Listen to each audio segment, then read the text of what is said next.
Welcome to In the Deep. I'm your host, Catherine Ingram. The following is excerpted from a session of Dharma Dialogues called The Easy Way. It was recorded in Los Angeles in 2016.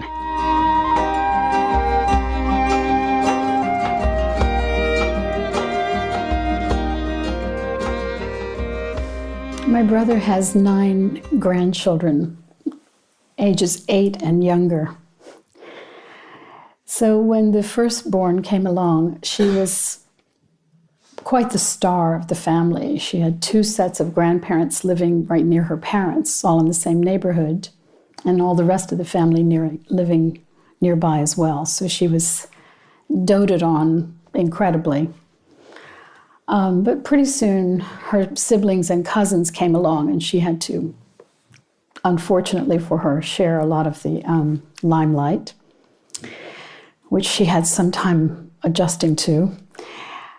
So a couple of summers ago, when she was 6, my brother took her younger sister out for a day at the beach. They went out on his boat and they went to the beach. They were gone all day. So he returns home to his house, and his oldest granddaughter happens to be over there, and she's sobbing her heart out. And he thinks something terrible has happened. So sweetheart, what's going on? And she says, through her sobs, you spent the whole day with Maggie and you have been having fun all day. And she's just crying her eyes out, just the biggest catastrophe. So my brother says, he doesn't know what to say to her. He wants to calm her down. And he says to her, well, how do you know that Maggie didn't get stung by a whole bunch of jellyfish today? And she brightens up and says, she did? Now, usually, for most of us, we learn to curtail those kinds of sentiments. We are socialized as we go. We don't just sort of blurt out. First of all, we wouldn't be sobbing in the first place, even though inside we might be feeling a little jealous or some kinds of feelings like that. And we certainly wouldn't brighten up when we heard that our sister might have been stung by jellyfish. We learn along the way. We become more socialized, but of course a lot of that material does continue to arise, doesn't it? And in many spiritual circles, that is made to be not okay, as though you have some control over it, right? As though you could sort of decide or meditate enough or whatever, have some sort of realization that would prevent the arising of negative thoughts, pitiful thoughts, depraved thoughts even. These arise. They arise in the awareness. They come on their own. And also all kinds of other troubling arisings. Let's face it, there's a lot of trouble in the world, and a lot of trouble comes and visits each of us. Minding our own business, it comes, right? So here's what I use in emergency situations, whether it's something really banal, like a rising of jealousy, or something a little more, with a lot more teeth. Let's say someone has almost just hit you on the freeway. You've had a quite close call. Or you have just heard news either about your own situation, your own health, or about someone you care about. Or you've just read something incredibly troubling in the news. Here's my go-to, and that is to go to silence, go to quiet. Now, that may not cut through immediately the stream of thought about the subject, but it's almost as if there are two currents now running. There's the surface current that is troubled, and there's the undercurrent that is getting very quiet. I liken this often to the ocean. The turbulence on the ocean when there's a storm, when there's a hurricane, when there's any kind of uproar on the surface. But the depths of the ocean are still and silent. Like the Mariana Trench, right? Very deep place, the deepest of Earth.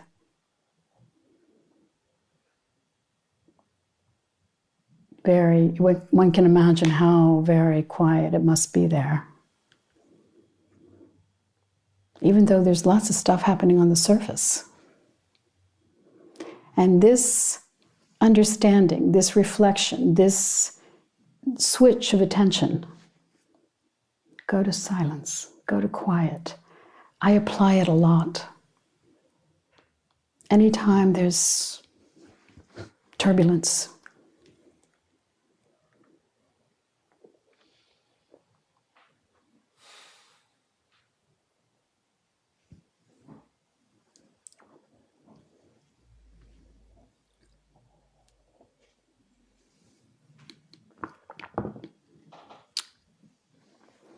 so one doesn't have to be afraid of the negative arisings.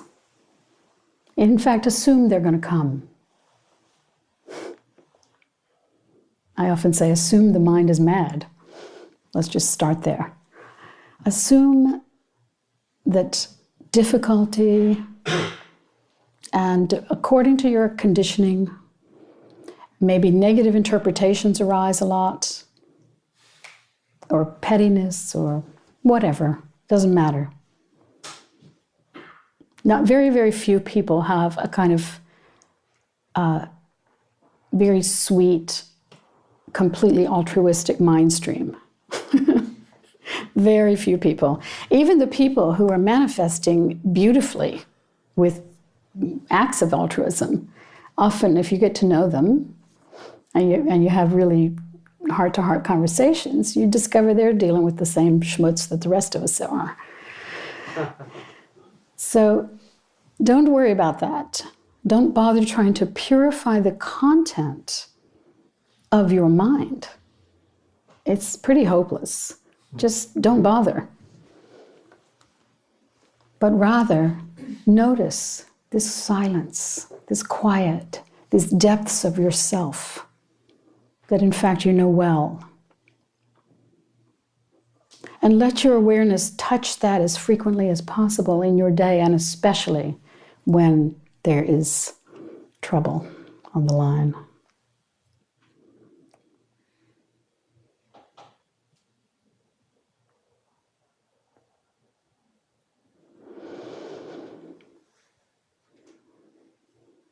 Okay, so I invite anyone who'd like to speak, please feel free.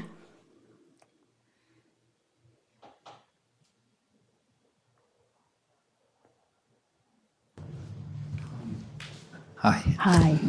It's not so easy. I mean, what you describe,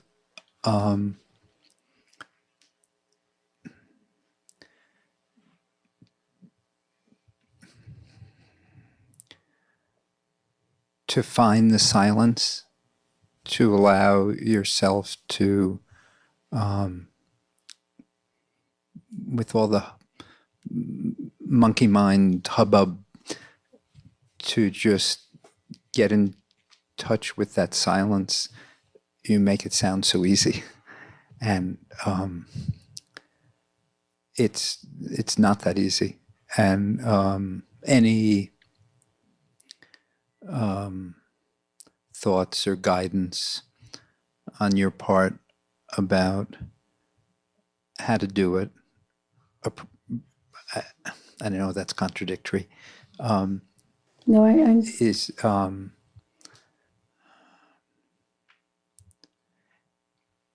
I'll put it in the form of a question.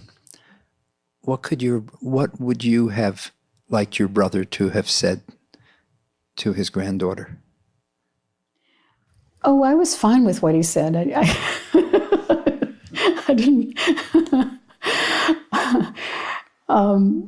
I was fine with what he said, But let's address your other question, really. So you said it's not easy. And as you said that, just after you said that, I remembered this line that Punjaji used to say when people would say that to him. My teacher Punjaji would say, "No, I'm telling you the easy way. This is the easy way. Do nothing, right? Relax. Surrender to the beingness of you, right?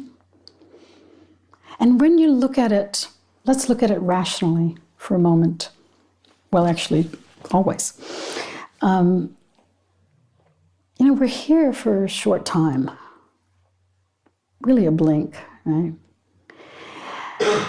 And we know the difference when we're very present, when we're very kind of just simple inside, when we're not just racing along some crazy track of conditioned monkey mind, as you said, when we're feeling content,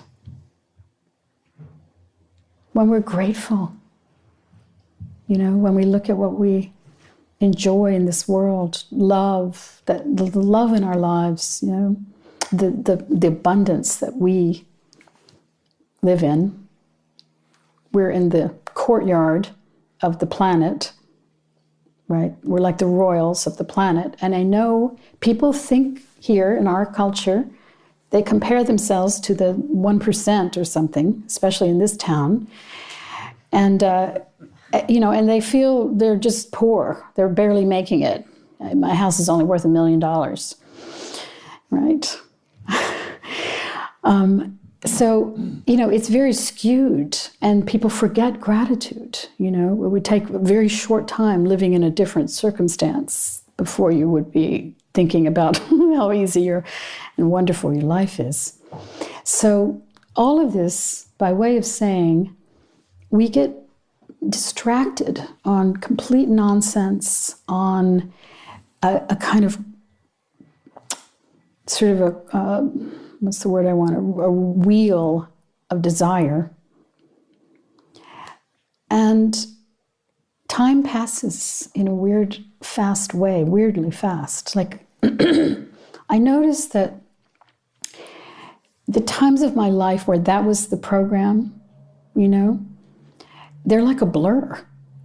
It's like a year can pass really quickly. It's like you don't even know what happened. Or 2 years, or a decade can just go by. It's like, what was that? Whereas when there's this brightness of presence, when there's this strong, easy sense of being, such that, your eyes are wide open, you see what you're looking at, you actually see it. You hear clearly. I spoke last night about just the fidelity of when your awareness is open and free, your intake of information has sort of perfect fidelity, or almost perfect, right? And it somehow elongates your sense of time, right? When you have a day in strong awareness, it feels like it's longer than a day. And that's not in a bad way. It's not in a negative way. It's in a rich way, right? Just as certain of our experiences of life, even just a few hours, pop in our memory many years later because they were drenched with a kind of intensity. So I'm suggesting that you have a light intention, you've heard me say this before, a light intentionality to just touch that space all through your day, as much as you can. It doesn't have to be all the time.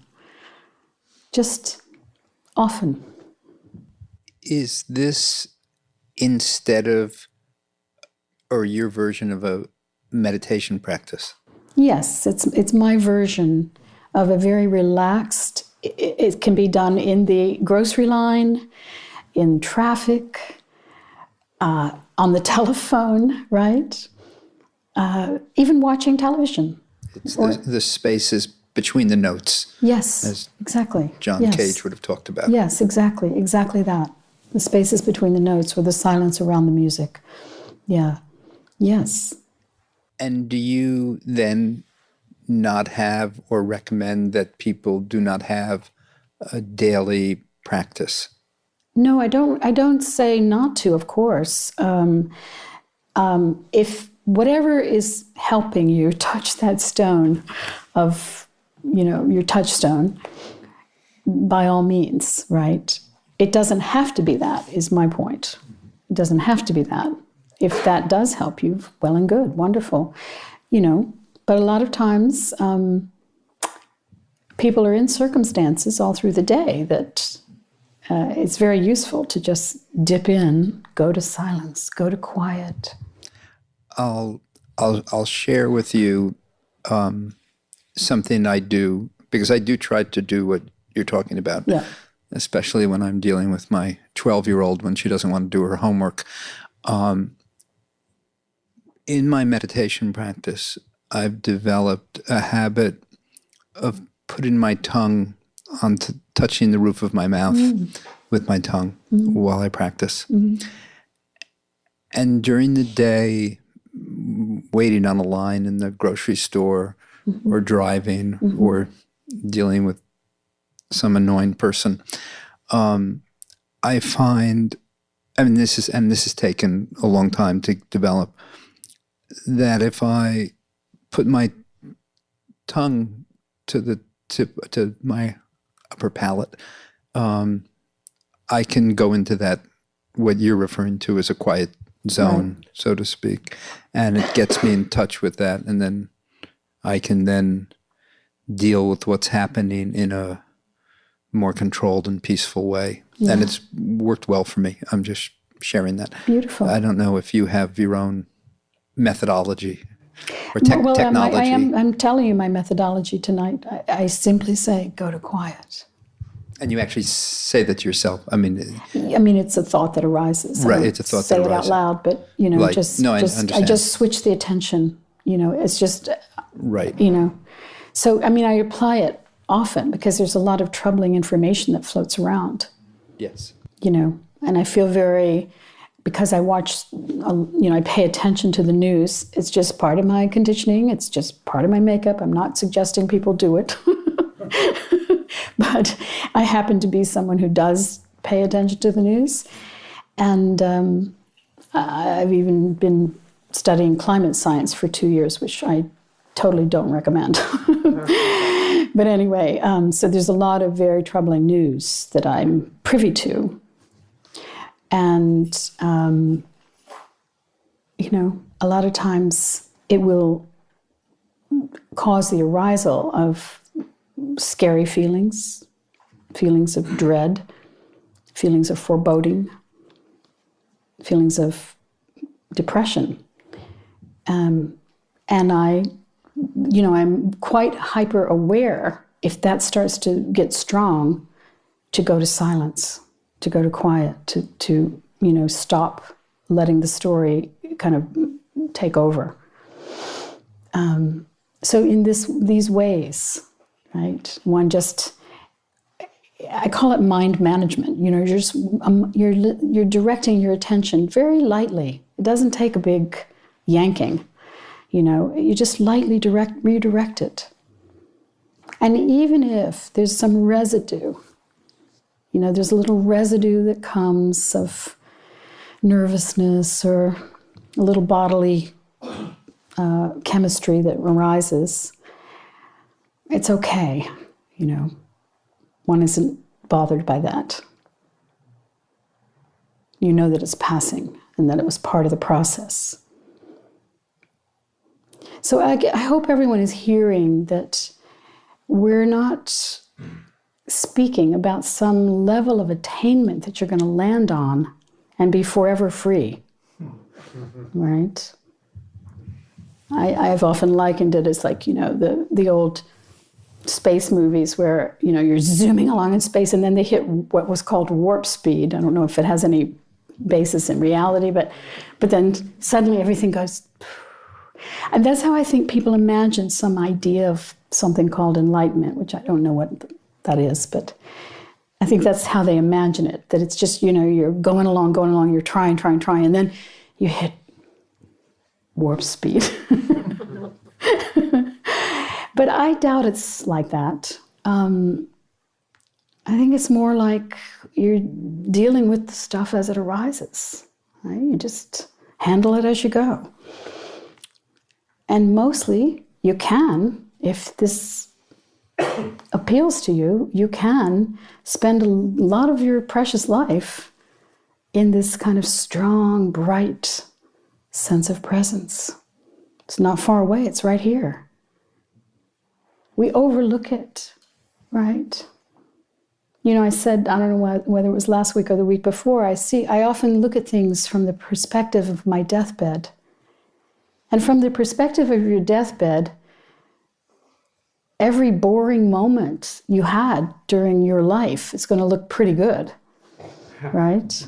Every difficult moment, every little struggle, every little disappointment, not to mention the joys, the high points. But when you see it from that perspective, you realize, wow, this is actually pretty amazing. Right? Pretty amazing to be these creatures with this level of experience. So I say, don't miss it. Just float in this, float in it as much as you can. You'll have moments of forgetting, we all do. You'll have moments of irritation. You'll be surprised by your own pettiness sometimes. I love the story my teacher and longtime friend and long ago boyfriend, Joseph Goldstein, used to tell of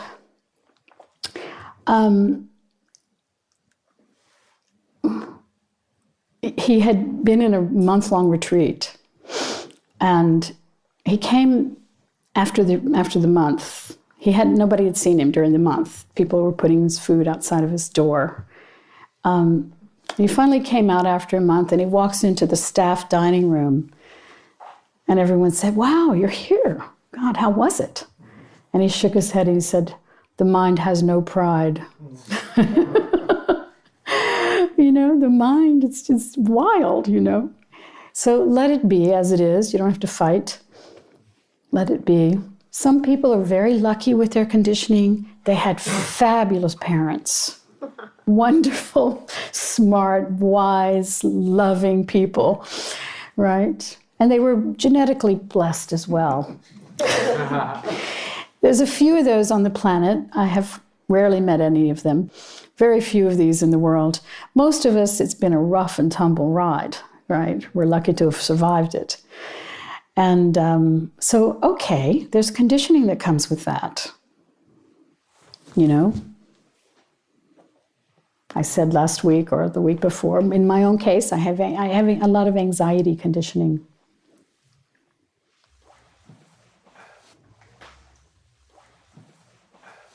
So, in your experience, you said that you happen to have more anxiety, or you have an anxiety conditioning or something. Do you still experience that? Yes. Yes, I did on the way over here. In the car. Yeah. So would you say it's Mark like... was driving. Yeah. It wasn't his fault, but it wasn't your fault. Someone was making a left turn in front of us anyway. Go ahead. So would you say that you're experiencing that with everything else? Like it's just like a smaller portion of your experience? Or is it just as intense? What happens is it gets your attention, like, it grips you immediately. And there's a kind of, a rush.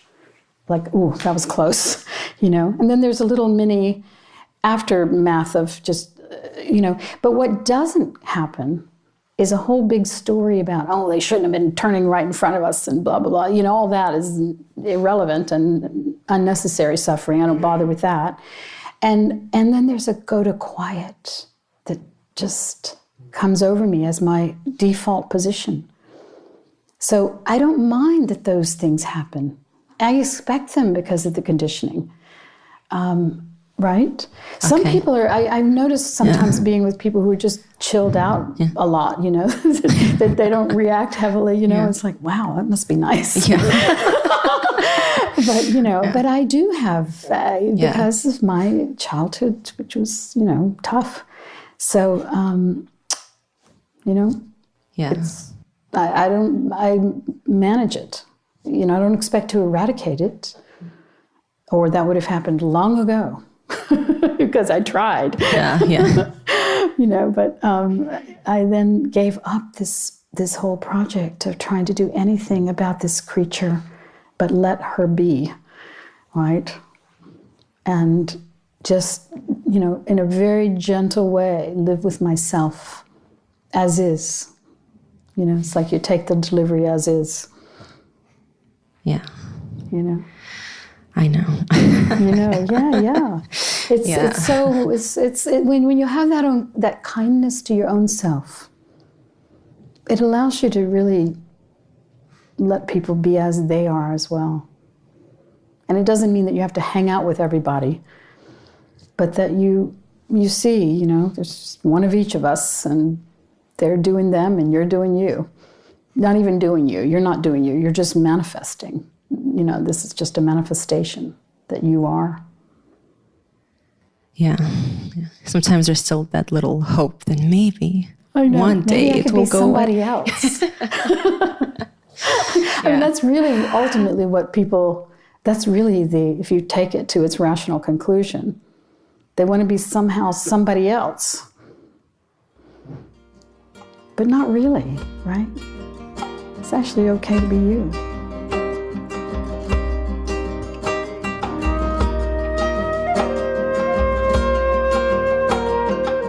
This has been In the Deep. If you'd like to know more about my work, book a private session by phone or Skype, or make a tax-deductible donation in support of these podcasts, which would really help, as it takes quite a lot of time and expense to produce them every week, please visit catherineingram.com. Till next time.